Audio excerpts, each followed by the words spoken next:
ঘুম থেকে উঠলাম, উঠে ফজরের সালাত পড়েই প্রিপারেশন নিচ্ছি, ঢাকায় চলে যাব। আজ নোয়াখালী থেকে ঢাকায় চলে যাচ্ছি। গোছগাছ করে পিন্টু ভাই সব কিছু গাড়ির মধ্যে তুলছিল। আমি ব্যালকনি থেকে দেখছি আর খুব মায়া লাগছিল সবার জন্য, আন্টির জন্য, নোয়াখালীর জন্য এতদিন ছিলাম। তারপর এখানে কান্নাকাটির পর্ব ছিল, মন খারাপের পর্ব ছিল। এবার আমরা গাড়িতে উঠে পড়ছিলাম। 6:40 রওনা দিয়ে দিয়েছি। ফগি ওয়েদার, উইন্টারে খুব ঠান্ডা লাগছিল। আর গাড়ির গ্লাস খোলা হয়ে যাওয়ার কারণে হালকা করে এসি অন করা ছিল। সব কিছু মিলিয়ে ঠান্ডার অবস্থায় বাচ্চা কাচ্চা সবাই মিলে গাড়িতে উঠে চলে যাচ্ছে ঢাকায়। যেহেতু সকালের নাস্তা করে আমরা বের হইনি, এত আর্লি বের হয়েছি, তো আমরা মিয়ামিতে নামবো। ওখানে গিয়ে সকালের নাস্তাটা সবাই সেরে নিব, এরকমই প্ল্যান ছিল। কথা বলতে বলতে মিয়ামিতে চলে আসছি। কোনো জ্যাম নাই, যানজট নাই, কোনো কিছু নেই। কুয়াশা ওরকম ছিল না, তারপরও সুন্দর মতো পৌঁছে গিয়েছি 1 ঘন্টার মধ্যেই, মানে এই মিয়ামিতে। এবার আমরা মিয়ামিতে নাস্তা করে নিচ্ছিলাম।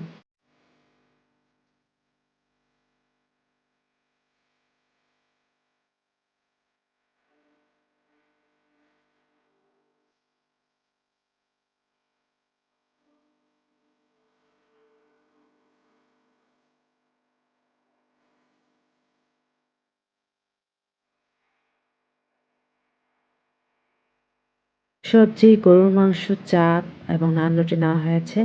আমার কেন জানি এত সকালে ঝাল টাইপের খেতে ইচ্ছে করে না, তো আমি শুধুমাত্র নান রুটি একটা এমনি এমনি করে বাইট করে খেয়েছি, আর চা দিয়ে ডিপ করে খেয়ে নিয়েছিলাম। 2 পিসেস নান রুটি নিয়ে নিয়েছিলাম। সবাই সবার মতো খেয়ে নিয়েছি। এবার আমরা বেরিয়ে পড়লাম। তো এর মধ্যে দেখলাম যে মিয়ামিতে সুন্দর একটা মাছের কালেকশনস আছে, মানে অ্যাকোয়ারিয়াম আছে। একটি মাছ মারা গিয়েছে, এটা দেখার পর মনটা খারাপ হয়ে গেল। যে দেখতে পাচ্ছ কর্নারে, এই যে এই সাদা মাছটা মারা গিয়েছে। তো যাই হোক, শাহান আমি এটা দেখার পর আমরা এখন গাড়ির দিকে চলে আসছি। আর কোনো থামাথামি নেই, এবার গাড়িতে উঠে পড়লাম, সরাসরি চলে যাব ঢাকায়। এরকমই প্ল্যান আছে। আজকে আবার বাচ্চাদের আলোহা আছে, ওদের এক্সাম, যার কারণে আমাদের খুব ভোরে বের হতে হয়েছে। আদারওয়াইজ আস্তে ধীরেই আমরা বের হতাম। হঠাৎ করেই লিয়ানের ওয়াশরুমে যেতে হবে, তো এখানে গাড়ি থামিয়ে ওয়াশরুমে নিয়ে প্রায় আধা ঘন্টার মতো লেট হয়ে গিয়েছে। আমরা আসলে কি তাড়াতাড়ি করছিলাম যাতে করে বাচ্চারা আলোহায় পৌঁছাতে পারে, এক্সামগুলো দিতে পারে। তো এভাবে করেই আমরা যাচ্ছিলাম। তো দেখা গিয়েছে এবার বাচ্চারাও খুব হ্যাপি, কারণ আমরা ঢাকায় পৌঁছে গিয়েছি। এখন ওদেরকে জিজ্ঞেস করছিলাম, তোমরা হ্যাপি? বললো যে হ্যাঁ, আমরা ঢাকায় পৌঁছে গিয়েছি, আমরা অনেক হ্যাপি। যাই হোক, এবার যেটি করলাম, সবাই মিলে সি ব্লকে যাব। আর এইদিকে আমি আদনানকে আগের দিন রাতেই বলে দিয়েছিলাম যে আদনান, আমরা পৌঁছানোর পর তুমি, আপু যেহেতু বার্থডে, তো একটা কেক আর ফুল নিয়ে এসো। তো আদনান বলল যে ঠিক আছে। তো দেখা যাক ও কি আসলে আনে কি আনে না। তো দেখতে পাচ্ছ বসুন্ধরায় ঢুকে গিয়েছি, আর বসুন্ধরার রোডগুলো কতটাই ক্লিন করে ফেলেছে। সেই তারেক রহমান আসবে এটা চিন্তা করে বসুন্ধরাকে চেনাও যাচ্ছিল না। তারপর আবার কিছু গাছ ভেঙে ভেঙেও রাখছিল, ওগুলোও নাকি রিপেয়ার করা হবে। পৌঁছেও গিয়েছি। এর মধ্যে আদনানও কিছুক্ষণ পর চলে আসছে, খুব সুন্দর একটা ফুল নিয়ে আসছে। ফার্স্টে ভেবে নিয়েছিলাম আর্টিফিশিয়াল ফুল, আর একটি কেক নিয়ে আসছে। তো এগুলো দেখার পর আমি খুব খুশি হয়েছে যে আদনান আমার কথা রাখছে। আসলে ও কথা রাখে, কিন্তু মাঝে মধ্যে ভুলে যায় বা কাজের চাপের কারণে একটু ডিলে হয়ে যায়। আদারওয়াইজ ও সবসময় কথা শুনে, এটা আমার কাছে ভালো লাগে। যাই হোক, এই কেকটাও খুব মজার ছিল, স্ট্রবেরি ফ্লেভারের।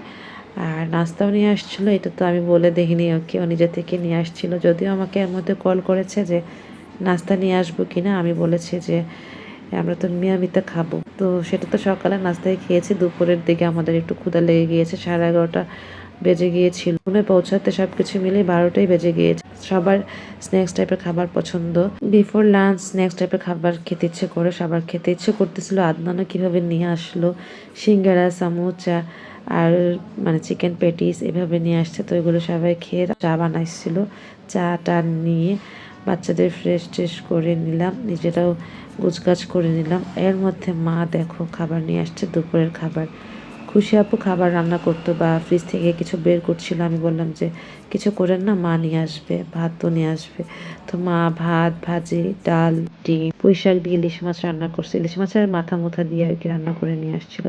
মানে ঘরে যা আছে তাই দিয়ে টুকটাক করে নিয়ে আসছে, কারণ আজকে রাতে আবার আমাদের বিয়ের দাওয়াত আছে, ওরকম সময় সব কিছু মিলে হয়ে ওঠেনি। তারপর আমি বাচ্চাদের খাওয়া দিচ্ছি, ওদিকে আলাহা থেকে নিয়ে আসছে আপু, আবার সাফওয়ানকেও দিয়ে আসছিল, কোচিংয়ে দিয়ে আসছিল, তাকেও নিয়ে আসার পর তাকেও খাইয়ে দিয়েছি। এভাবে করে নিজে আর খাইনি, খেতে ইচ্ছে করেনি। ওই যে রাতে দাওয়াত শোনার পর আসলে তো খেতে ইচ্ছে করে না, যে খেতে ইচ্ছে করে না, একেবারে রাতেই খাবো।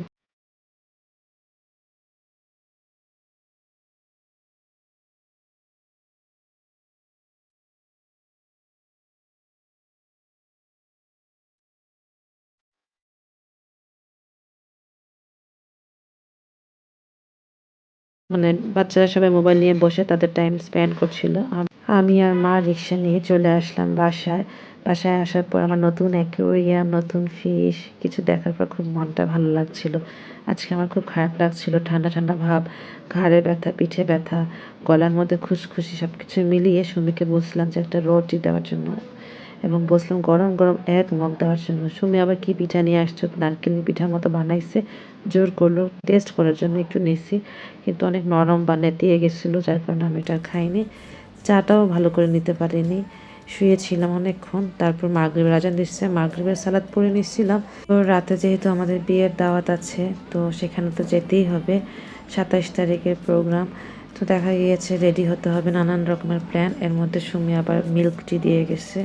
আমি বলছি আমি ওকে বলে দিচ্ছিলাম যত বাড়ি চা বানাবে আমাকে দিবি, কারণ আমার শরীর ভালো না, বেশি বেশি গরম খেতে হবে, নিজেকে গরম রাখতে হবে যাতে করে ঠান্ডা লেগে না যায়। যাই হোক, আদনান একটা দাওয়াতে আছে, তো বলছিল যে গাড়ি পাঠিয়ে দিবে, ড্রাইভার ভাই সহ গাড়ি পাঠিয়ে দিয়েছে। আমরা বাবা মা সহ সবাই মিলে গাড়িতে এখন উঠবো, তারপর চলে যাবো সেনাগঞ্জে, সরি সেনামালঞ্চেতে যাবো। আজকে প্রোগ্রামটি হচ্ছে সেনামালঞ্চ।